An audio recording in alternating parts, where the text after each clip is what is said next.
Pembelajaran diferensiasi. Pembelajaran diferensiasi adalah pembelajaran di mana guru memberikan pembelajaran dengan memperhatikan profil murid, kebutuhan murid, dan karakteristik murid dengan berbagai metode. Lalu bagaimana ya caranya kita melakukan diferensiasi dalam pembelajaran?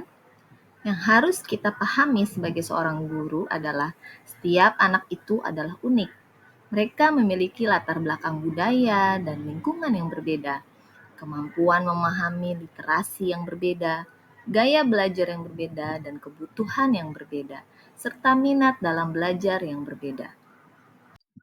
Setiap anak memiliki kemampuan yang berbeda. Nah, dari sini kita harus mengidentifikasikan anak dengan berdasarkan kemampuan belajarnya. Anak yang berada di posisi 1 seperti ilustrasi dalam tangga akan kesulitan bila harus meloncat ke posisi 3 dan harus melewati 2 langkah dahulu. Sebaliknya, anak yang berada di posisi 2 akan dengan mudah melompat ke posisi 3 dan anak yang di posisi 3 tidak perlu bersusah payah karena pengetahuannya yang sudah mencapai di posisi 3. Sebaliknya, anak yang berada di posisi paling bawah akan sangat kesulitan untuk berada di posisi 3. Untuk itu, perlu dibantu, didorong agar tercapai tujuan pendidikan. Lalu, bagaimana melakukan pembelajaran berdiferensiasi? Apa yang harus dilakukan oleh guru?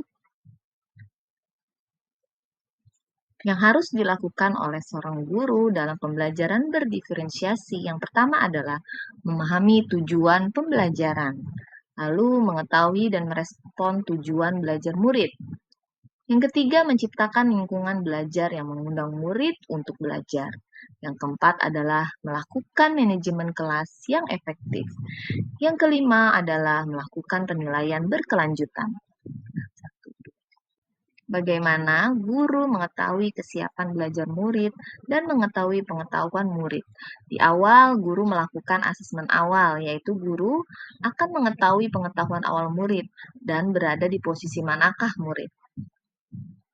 Salah satu motivator penting yang menyebabkan murid mau berperan aktif dalam belajar. Di sini, bagaimana peran seorang guru agar murid mau berpartisipasi dalam belajar secara aktif.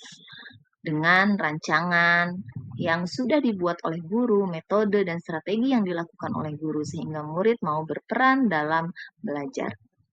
Selanjutnya adalah memahami profil pelajar murid. Di sini guru berperan aktif dalam mengetahui bagaimana profil murid dalam lingkungan keluarganya, lingkungan budayanya, dan gaya belajar murid, serta kecerdasan majemuk yang dimiliki oleh murid. Lalu, bagaimana guru dapat mengidentifikasikan kebutuhan belajar murid? Cara-cara mengidentifikasikan kebutuhan murid yang pertama adalah menyebar AKPD, yaitu angket kebutuhan peserta didik. Di sini, peserta didik atau murid mengisi angket dalam kebutuhannya. Yang kedua adalah mengamati atau observasi. Yang ketiga adalah tes pengetahuan awal untuk mengetahui seberapa jauh pengetahuan yang dimiliki oleh murid. Yang keempat adalah merefleksi atau mereview pembelajaran sehingga pembelajaran berikutnya akan mendapatkan pembelajaran yang lebih baik. Yang kelima adalah berbicara dengan wali kelas atau guru mata pelajaran yang mengajar di kelas terdahulu. Yang keenam adalah membaca raport murid terdahulu. Yang ketujuh adalah penilaian formatif dan diagnostik. Lalu bagaimana membuat strategi pembelajaran dalam diferensiasi? Yang pertama adalah diferensiasi konten, yaitu cara guru dalam menyampaikan materi dengan konsep atau keterampilan yang dimiliki oleh guru berdasarkan kebutuhan murid dan profil murid. Yang kedua adalah diferensiasi proses, yaitu proses yang dijalani oleh murid dalam memahami dan memaknai konten yang diberikan oleh guru. Yang ketiga adalah diferensiasi produk, yaitu menunjukkan murid memahami dengan hasil belajar murid yang bisa ditunjukkan dengan hasil latihan, hasil proyek, hasil praktek, hasil presentasi, atau penerapan yang telah dipelajari oleh murid. Adakah keterkaitan antara modul 1.1, modul 1.2, modul 1.3, modul 1.4, dan modul 2.1 yang telah saya pelajari? Keterkaitan antara modul 1.1 dengan modul 2.1 yaitu guru berusaha memenuhi kebutuhan murid sesuai dengan kodrat alam dan zamannya, menurut Ki Hajar Dewantara. Keterkaitan berikutnya yaitu modul 1.2 dengan modul 2.1 yaitu guru dalam pembelajaran diferensiasi harus berpihak kepada murid, reflektif, kolaboratif, inovatif sesuai dengan nilai-nilai guru penggerak. Berikutnya adalah keterkaitan antara modul 1.3 dengan modul 2.1, yaitu pembelajaran berdiferensiasi juga sebagai salah satu cara untuk mewujudkan visi guru penggerak yang berpihak kepada murid.